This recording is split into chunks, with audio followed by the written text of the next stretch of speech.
नमस्कार दोस्तों, स्वागत है आपका हमारे YouTube चैनल जरधारी क्लासेस में। दोस्तों, उत्तराखंड परीक्षावाणी सीरीज का आज है ये 26वां लेक्चर और इस 26वें लेक्चर में आज हम यहाँ पे चर्चा करने वाले हैं उत्तराखंड जीके का एक बहुत ही महत्वपूर्ण टॉपिक है उत्तराखंड विज्ञान प्रौद्योगिकी। इस टॉपिक में दोस्तों हम यहाँ पे विज्ञान संबंधी प्रमुख जो संस्थान है या केंद्र है उत्तराखंड में, इनके बारे में चर्चा करेंगे। विज्ञान संबंधित जो भी प्रमुख परियोजनाएं हैं उत्तराखंड सरकार द्वारा चलाई गई है, गंगा प्रदूषण अभियान, जो भी प्रमुख अभियान चलाए गए हैं, यहाँ से मोस्ट इंपोर्टेंट प्रश्न पूछे जाते हैं।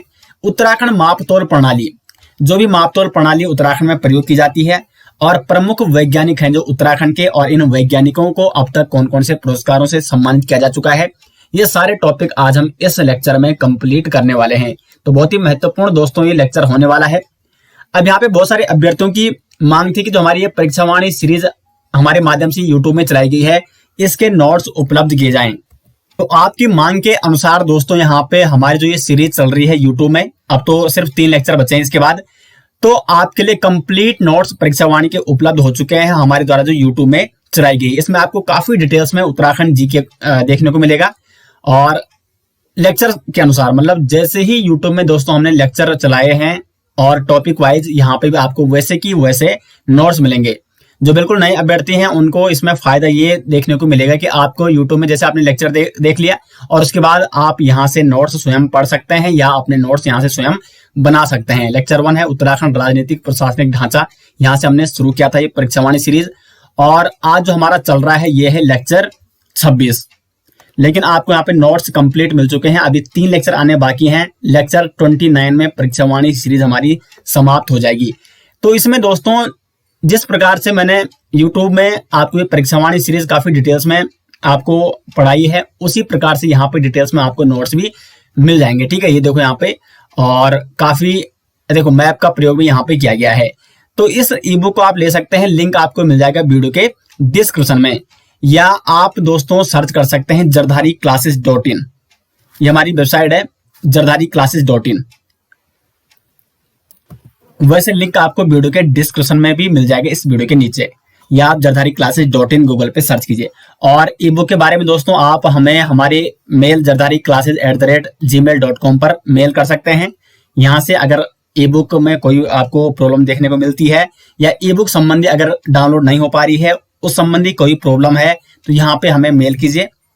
और साथ ही साथ अपना रिव्यू दोस्तों जरूर दें कि ये ई बुक आपको कैसी लगती है। तो रिवीजन करने के लिए मोस्ट इंपोर्टेंट दोस्तों, और लगभग देखो 105 पेजों की ई बुक है, और 1 महीने में आप आराम से इसको रिवीजन आसानी से कर सकते हो यदि आपने हमारे सारे लेक्चर यूट्यूब के देख लिए हैं।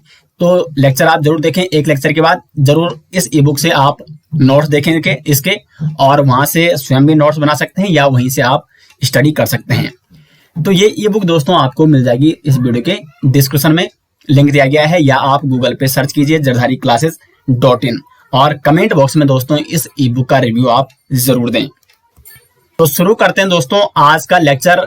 शायद पहला लेक्चर होगा जिसको शुरू करने में थोड़ा इतना टाइम लग गया, क्योंकि ई बुक के बारे में भी आपको जरूर बताना था, क्योंकि लगातार कई दिनों से बहुत सारे अभ्यर्थी लगातार कमेंट करते जा रहे थे कि सर हमें ये कंप्लीट ई बुक किसी भी हालत में चाहिए। तो आज का लगातार 2 दिनों में इसी में काम किया गया, तो इसलिए थोड़ा वीडियो आने में भी लेट लग गया। तो शुरुआत करते हैं यहाँ पे विज्ञान संबंधी प्रमुख संस्थान और केंद्र।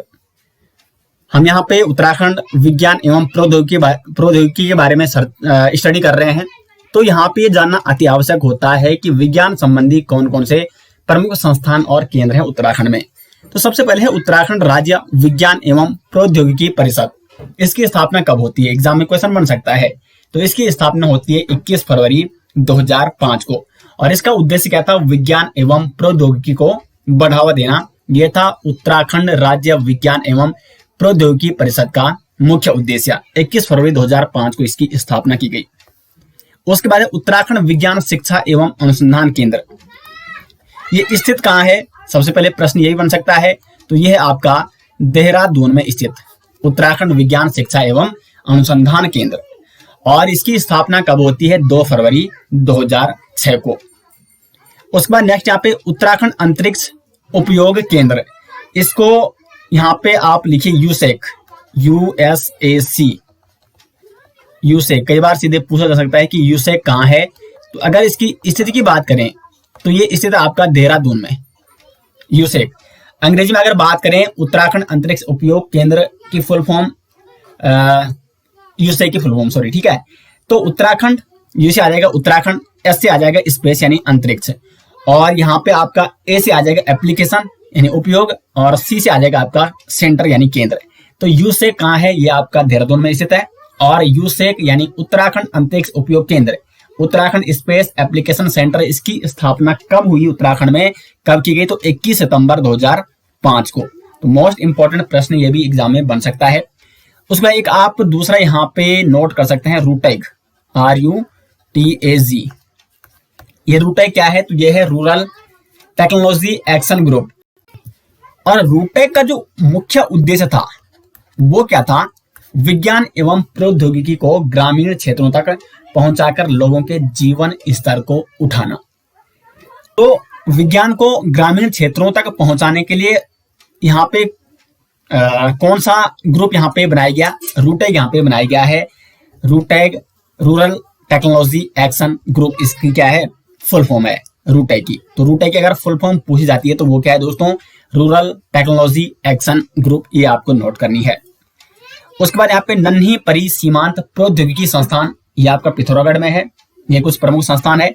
महिला प्रौद्योगिकी संस्थान देहरादून में है, और डॉक्टर APJ अब्दुल कलाम प्रौद्योगिकी संस्थान, ये आपका टनकपुर में है। और विज्ञान धाम कहाँ है, ये लेटेस्ट है, करंट में एग्जाम पूछा जा सकता है एग्जाम में। तो विज्ञान धाम आपका कहाँ है, देहरादून के झाझरा में। ये मैंने आपको करंट अफेयर्स में कई बार बता भी रखा है। तो देहरादून के झाझरा में स्थित है आपका विज्ञान धाम। तो ये विज्ञान संबंधी कुछ प्रमुख संस्थान और केंद्र थे दोस्तों। आगे बढ़ते हैं और आगे बात करते हैं विज्ञान संबंधित जो भी प्रमुख परियोजनाएं चलाई गई हैं उत्तराखंड में। तो कौन कौन सी यहाँ पे परियोजनाएं चलाई गई हैं उत्तराखंड में। सबसे पहले यहाँ पे आरोही परियोजना, इसकी शुरुआत होती है 2002 में, और उद्देश्य क्या है, राज्य में हाई स्कूल तथा इंटरमीडिएट के समस्त विद्यालयों में कंप्यूटर शिक्षा उपलब्ध कराने के लिए माइक्रोसॉफ्ट तथा इंटेल कंपनी के सहयोग से शुरू की गई थी ये योजना, आरोही योजना या आरोही परियोजना। इसकी शुरुआत हुई थी 2002 में। नेक्स्ट यहाँ पे शिखर परियोजना, शिखर परियोजना जिसकी शुरुआत होती है उत्तराखंड में 2003 में। अब इसका संबंध किससे है, यहाँ से इस प्रकार से प्रश्न बन सकता है। तो इसका संबंध है महाविद्यालयों में रोजगार परक तकनीकी शिक्षा दिया जाना, ताकि छात्रों को अगर वो महाविद्यालय में पढ़ने जाते हैं तो टेक्निकल संबंधी तकनीकी शिक्षा उनको दी जाना, ताकि उनको रोजगार मिल सके, रोजगार परक उनको तकनीकी शिक्षा दिया जाना। ये शिखर परियोजना का मुख्य उद्देश्य था, मुख्य संबंध था। नेक्स्ट यहाँ पे सिस्को परियोजना, ये भी विज्ञान संबंधी एक प्रमुख परियोजना जो कि उत्तराखंड में शुरू की गई है। इसका उद्देश्य था जो तकनीकी शिक्षा, टेक्निकल एजुकेशन जो होते हैं, टेक्निकल जो संस्थान होते हैं, उनके द्वारा जो वर्ल्ड वाइड कार्यक्रम संचालित किए जाते हैं, उनके लिए नेटवर्क के क्षेत्र में सर्टिफाइड नेटवर्क एडमिनिस्ट्रेट कोर्स को संचालित करना। तो ये मुख्य उद्देश्य था सिस्को परियोजना का। तो टेक्निकल एजुकेशन से ये परियोजना संबंधित थी। उसके बाद है ई गवर्नेंस। ई गवर्नेंस की शुरुआत उत्तराखंड में होती है 2001 से, और वर्ष 2001 को ही राज्य सरकार द्वारा ई गवर्नेंस वर्ष के रूप में मनाया गया था। नेक्स्ट है ई डिस्ट्रिक्ट योजना, ये सब ऑनलाइन योजना है। ई डिस्ट्रिक्ट योजना वर्ष 2009 में ये पौड़ी में शुरू किया गया था, और उद्देश्य क्या था, सरकारी सेवाओं को सूचना प्रौद्योगिकी माध्यम से जन जन तक पहुंचाना। कुल मिला के सारा यहाँ पे जो ये योजनाएं चलाई गई हैं, ये है कि जो एजुकेशन है हमारा उसको ऑनलाइन माध्यम से जन जन तक पहुंचाना, टेक्निकल माध्यम से, यानी शिक्षा में टेक्निकल प्रयोग करना, ताकि शिक्षा को हम क्या कर सकें, जन जन तक पहुंचा सके। ये सारी परियोजनाओं का उद्देश्य यही था। उसके बाद है पर्यावरण मित्र योजना। इसकी शुरुआत हुई थी 2006 में श्रीनगर गढ़वाल से। किसके द्वारा ये पर्यावरण मित्र योजना 2006 में श्रीनगर गढ़वाल से शुरू की गई थी? तो ये थी हरक सिंह रावत द्वारा, हरक सिंह रावत। इनका इसमें बहुत ही महत्वपूर्ण योगदान था पर्यावरण मित्र योजना में। अब ये पर्यावरण मित्र योजना है, इसका उद्देश्य क्या था, कूड़े कचरे का निस्तारण करना कूड़े कचरे का। इसके माध्यम से क्या किया गया, इस परियोजना के तहत जो ये पर्यावरण मित्र योजना है, शहरों में जगह जगह पर्यावरण मित्र ये तैयार किए गए, तैनात किए गए पर्यावरण मित्र, ताकि ये क्या कर सकें, घरों में जा सकें और घरों से निकलने वाले जैव और अजैव कूड़े को अलग अलग उठा सकें, अलग अलग रख सकें। तो ये पर्यावरण मित्र योजना जो कि 2006 में श्रीनगर गढ़वाल में सर्वप्रथम शुरू की गई थी हरक सिंह रावत द्वारा। तो ये कुछ विज्ञान संबंधी दोस्तों क्या थी, प्रमुख परियोजनाएं थी। बाकी जो भी समय समय पर सरकार की योजनाएं परियोजनाएं लागू की जाती है, लगातार हम आपको हमारी जो करंट अफेयर सीरीज चलती है, वीकली करंट अफेयर सीरीज, उसमें हम उत्तराखंड के सभी करंट अफेयर सप्ताह टू सप्ताह आपको क्या करते हैं, अपडेट करते रहते हैं। तो उसमें आपको लगभग सभी योजनाओं के बारे में जानकारी मिल जाती है, जो भी लेटेस्ट योजनाएं सरकार द्वारा शुरू की जाती है। अब बात करते हैं प्रमुख पार्कों के बारे में। यहाँ से भी प्रश्न बन सकते हैं। ये यहाँ से देखो, ये सिंगल लाइनर क्वेश्चन बहुत इंपॉर्टेंट है, क्योंकि ये प्रश्न कई बार सीधे बनते हैं, आईटी पार्क कहाँ है या आईटी अकादमी कहाँ है, बीटी पार्क कहाँ है। तो आईटी अकादमी आपकी नरेंद्र में है, आईटी पार्क है देहरादून में, और बीटी पार्क है आपका पंतनगर में, सॉफ्टवेयर टेक्नोलॉजी पार्क है सेलाकुई में, और जैव प्रौद्योगिकी पार्क ये कहाँ है आपका पंतनगर में स्थित है। तो इसका आप स्क्रीनशॉट भी ले सकते हैं। खैर स्क्रीनशॉट लेने की अब आपको जरूरत नहीं है, क्योंकि अब आपके लिए यहाँ पे ई बुक जरदारी क्लासेस के माध्यम से प्रोवाइड की जा रही है, और कंप्लीट परीक्षावाणी के हमारे जो ये नोट्स हैं काफी डिटेल्स में, इतने आपको डिटेल्स में आपको परीक्षावाणी बुक में भी नहीं मिलेंगे, और डिटेल्स में आपको लेक्चर के साथ आपको लेक्चर देखना है, उसके बाद नोट्स देखें, आपको काफी कुछ याद रहेगा और काफी कुछ समझने में आपको हेल्प होगी। तो लिंक आपको दोस्तों इस ई बुक का मिल जाएगा वीडियो के डिस्क्रिप्शन में, या आप सर्च कीजिए jardhariclasses.in वेबसाइट, वहां पर आपको ये ई बुक देखने को मिल जाएगी। अब बात करते हैं गंगा प्रदूषण अभियान। गंगा प्रदूषण को रोकने के लिए क्या क्या यहाँ पे योजनाएं चलाई गई हैं, क्या क्या अभियान यहाँ पे शुरू किए गए हैं। सर्वप्रथम गंगा प्रदूषण अभियान के तहत एक प्लान यहाँ पे लाया गया, Ganga action plan. Ganga action plan, इसकी शुरुआत होती है 14 जून 1985 को, 1985 को। किसके द्वारा? देखो शुरुआत कहां होती है, तो वाराणसी में, वाराणसी में राजीव गांधी द्वारा,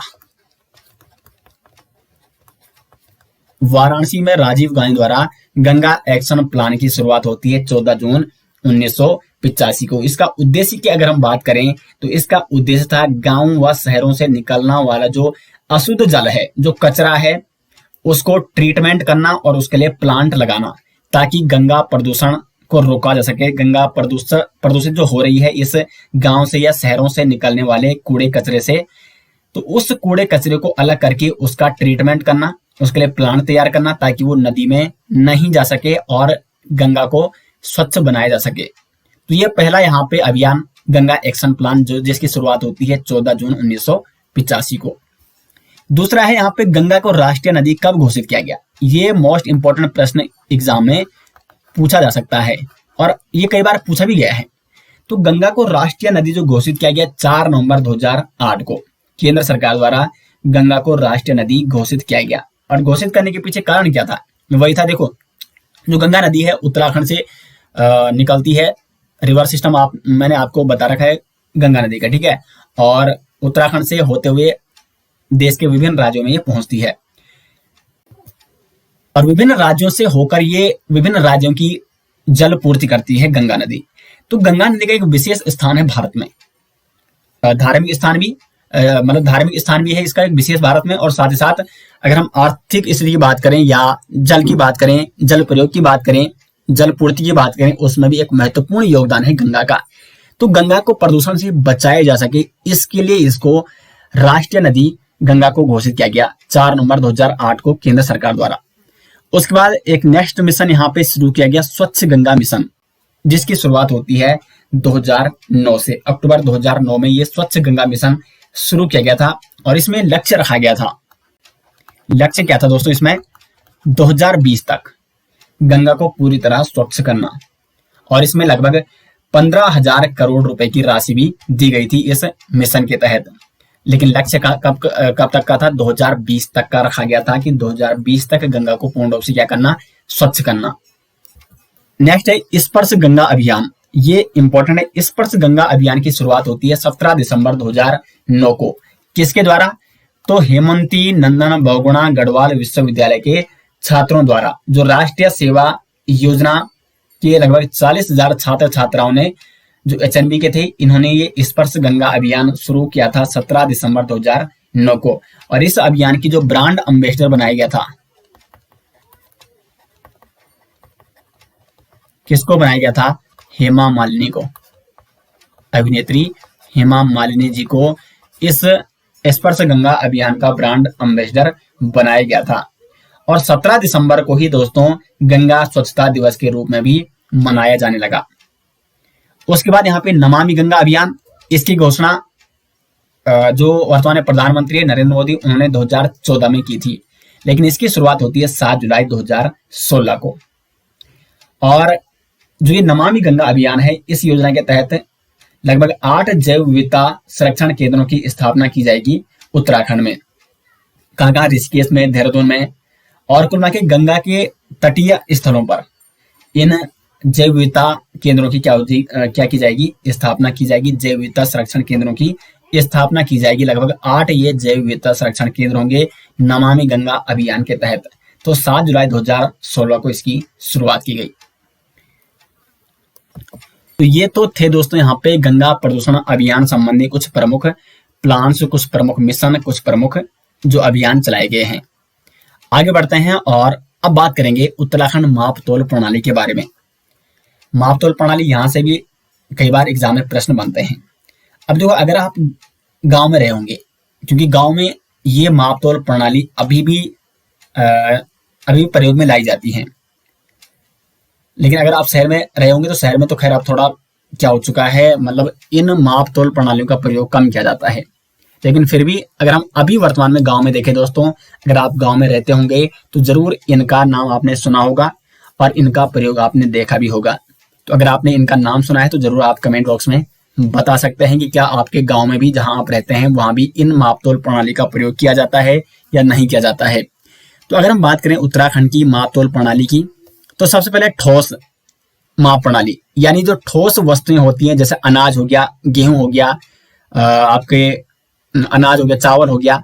तो पहले क्या होता है कि वो तो था नहीं कोई ऐसी माप प्रणाली, तो अन्य थी नहीं उस समय, जैसे केजी हो गया, ये उस समय नहीं था। तो लोग क्या करते, उनके कुछ बर्तन रहते और उनका एक फिक्स माप रहता था, और उन्हें क्या कहते हैं वही हम यहाँ पे जानने का प्रयास करेंगे। तो जैसे किसी को अनाज देना है, किसी अपने पड़ोसी को गेहूं देना है, तो उसको दे दिया, जैसे दे दिया 1 पाथा गेहूं, तो बाद में उसको लौटाना है उतना ही।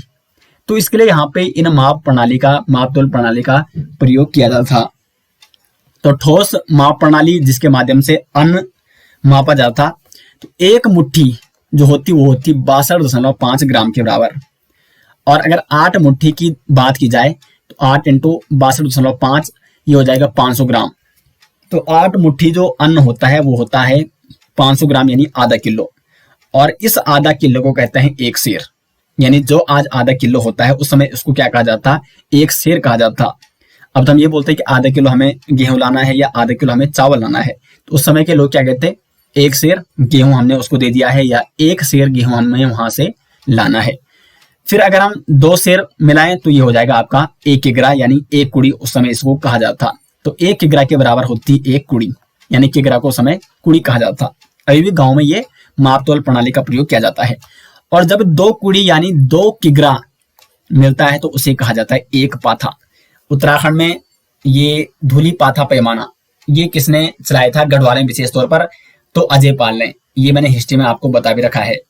पाथा ये 2 किलो का होता है, और अभी भी इसका मतलब इन मापतोल प्रणालियों में जो अभी भी प्रचलन है विशेष तौर पर गांव में, वो है पाथा। और इसी पाथा के माध्यम से क्या किया जाता है? अन्न को वहां पे भरा जाता है, और अगर किसी को देना होता है तो उसको दिया जाता है। शादी समारोह में आपने देखा होगा, या कोई भी जो सांस्कृतिक प्रोग्राम होते हैं वहां पर इसका प्रयोग विशेष तौर पर देखने को मिलता है। उसके बाद देखो 2 किलो यानी 2 कुड़ी बराबर हो गया 1 पाथा। और अगर 20 कुड़ी या 20 किलो की बात की जाए तो उसे कहते हैं 1 विसत, यानी 20 किग्रा। 20 कुड़ी, और कुड़ी का मतलब किग्रा है, तो 20 किग्रा, तो उसे कहा जाता है 1 विसत। और अगर 8 पाथा की बात की जाए तो उसे कहते हैं 1 डाल, यानी 16 किग्रा। कई बार आपने देखा होगा 8 पाथे डालते हैं और फिर वो उसको कहा जाता है 1 डाल। और जब 2 बार उसको डाला जाता है, यानी 2 बार 8 पाथे डाले जाते हैं, तो उससे कहते हैं 1 दूण, यानी 32 किग्रा। तो दूण मण ये आपने जरूर सुने होंगे। और जब 20 पाथा हो जाते हैं, यानी 20 दूना 40 किलो, तो उसे कहते हैं एक मण। तो 40 किलो का होता है एक मण। अब यहाँ से प्रश्न इस प्रकार बनते हैं कि एक सेर बराबर कितना ग्राम होता है, या 1 किग्रा बराबर कितने शेर होते हैं, या 2 किग्रा बराबर कितने शेर होते हैं, एक पाथा बराबर एक पाथे में कितने किलो आते हैं, 2 किलो आते हैं। तो प्रश्न यहाँ से इस प्रकार पूछे जाएंगे। तो 20 पाथा बराबर हो गया एक मण यानी 40 किग्रा, और 20 दून बराबर हो गया एक खार यानी 640 किग्रा, जिसे कहते हैं एक खार। तो ये था यहाँ पे ठोस माप प्रणाली, यानी जिसके माध्यम से अन्न को मापा जाता था उत्तराखंड में। अब अगर हम बात करें द्रव, क्योंकि द्रव को तो इससे माप नहीं सकते, जैसे आपने देखा होगा ठोस को मापने के लिए केजी का प्रयोग किया जाता है, तो लिक्विड यानी द्रव को मापने के लिए लीटर या मिलीलीटर का प्रयोग किया जाता है। तो उसी प्रकार यहाँ पे भी उस समय द्रव मापन की जो प्रणाली थी वो अन्न मापन से अलग थी। जो मापक थे वो अन्न मापकों से अलग थे। तो एक तामी हुआ करती थी 250 ग्राम की। इनका प्रयोग विशेष तौर पर जो गांव में दूध बेचते हैं वो इनका प्रयोग अभी भी करते हैं। एक तामी बराबर होता है 250 ग्राम, और जब 2 तामी मिलती है तो वो हो जाती है 500 ग्राम, यानी उसको कहते हैं एक सेर। ये देखो एक सेर यही है लगभग 500 ग्राम, और ये 500 ग्राम है एक सेर, और 2 सेर मिलकर बनती है एक कुड़ी यानी 1 केजी। तो ये है यहाँ पे द्रव्यमापन प्रणाली। तो तामी का विशेष तौर पर आपको विशेष ध्यान यहाँ पे देना है, ये इंपॉर्टेंट है। उसके बाद है लंबाई मापन प्रणाली। तो 16 मुट्ठी बराबर होती है एक नाली, और 2.5 नाली बराबर होती है एक बीघा। तो इसका प्रयोग विशेष तौर पर अगर किसी को खेत देना है, खेत किसी का मापन करना है, तो उसमें इस मापन जो ये मापक है नाली, मुट्ठी, बीघा, उसमें प्रयोग किया जाता है। किसी को जमीन अगर बेचनी है, किसी को जमीन लेनी है, तो उसमें इसका प्रयोग किया जाता है। तो ये थी दोस्तों उत्तराखंड मापतोल प्रणाली। आगे बढ़ते हैं दोस्तों, और अब बात करते हैं उत्तराखंड के प्रमुख वैज्ञानिकों के बारे में। प्रमुख वैज्ञानिकों में सबसे पहला नाम आता है पंडित नैन सिंह रावत जी का। इनका जन्म होता है 1830 में। कहाँ होता है? मुनस्यारी, पिथौरागढ़ में। पिथौरागढ़ में। अब देखो इनके बारे में कुछ महत्वपूर्ण तथ्यों के बारे में जान लेते हैं। 1866 में इन्होंने नेपाल सीमा से लासा तक का सर्वेक्षण किया था। लासा कहाँ है? ये आपका तिब्बत। तो देखो उस समय वहां तिब्बत लासा में जाना बहुत ही कठिन कार्य माना जाता था, लेकिन इन्होंने उस समय भी ये करके दिखाया था। 1866 में नेपाल सीमा से लासा तक का इन्होंने सर्वेक्षण किया था, और बहुत सारी महत्वपूर्ण जानकारियां जुटाई थी। और ये सर्वेक्षण करने के लिए जब इन्होंने सर्वेक्षण किया तो ब्रिटिश सरकार द्वारा इनको कंपोनियन ऑफ इंडियन एम्पायर की उपाधि भी दी गई। तो ये प्रश्न यहां से बनता है कि कंपोनियन ऑफ इंडियन एम्पायर की उपाधि किसे प्रदान की गई है? तो पंडित नैन सिंह रावत को। और इनकी इस खोज के लिए, इनके सर्वेक्षण के लिए लंदन रॉयल जियोग्राफिकल सोसाइटी द्वारा इनको एक घड़ी प्रदान की गई थी, और साथ ही साथ उन्हें पेट्रिनस गोल्ड मेडल प्रदान किया गया था। यानी पेट्रिनस गोल्ड मेडल से सम्मानित होने वाले ये भारतीय मूल के प्रथम व्यक्ति थे। तो ये थे पंडित नैन सिंह रावत, जिनको कंपोनियन ऑफ इंडियन एम्पायर की उपाधि से सम्मानित किया गया। उसके बाद नेक्स्ट है श्री कृष्ण जोशी। ये थे सौर ऊर्जा का सफलतम प्रयोग करने वाले पहले वैज्ञानिक, और 1893 में अपने यंत्र भानु प्रताप का इन्होंने पेटेंट कराया था। सौर ऊर्जा का सफलतम प्रयोग करने वाले ये पहले वैज्ञानिक माने जाते हैं श्री कृष्ण जोशी, जिनका मूल रूप से संबंध उत्तराखंड से था। नेक्स्ट है प्रोफेसर ब्रिजनंदन प्रसाद घिल्डियाल। प्रोफेसर ब्रिजनंदन प्रसाद घिल्डियाल ये हैं कृषि में डीफिल की डिग्री प्राप्त करने वाले देश के पहले शोध छात्र। उसके बाद है नीलांबर पंत। इनसे ये प्रश्न बनता है कि पद्मश्री सम्मान पाने वाले उत्तराखंड के प्रथम वैज्ञानिक कौन थे? तो वो थे नीलांबर पंत। 1984 में इनको पद्मश्री सम्मान से सम्मानित किया गया था, नीलांबर पंत जी को। ये एक अंतरिक्ष वैज्ञानिक थे। उसके बाद है डॉक्टर श्री कृष्ण जोशी। ये है भौतिक क्षेत्र से इनका संबंध था, भौतिक क्षेत्र में इनको विशेष उपलब्धि हासिल थी, और 1991 में इनको पद्मश्री सम्मान से इनको भी सम्मानित किया जा चुका है। और नेक्स्ट है आदित्य नारायण पुरोहित। ये एक वनस्पतिक वैज्ञानिक थे, वनस्पति विज्ञानी थे, और 1997 में 1997 में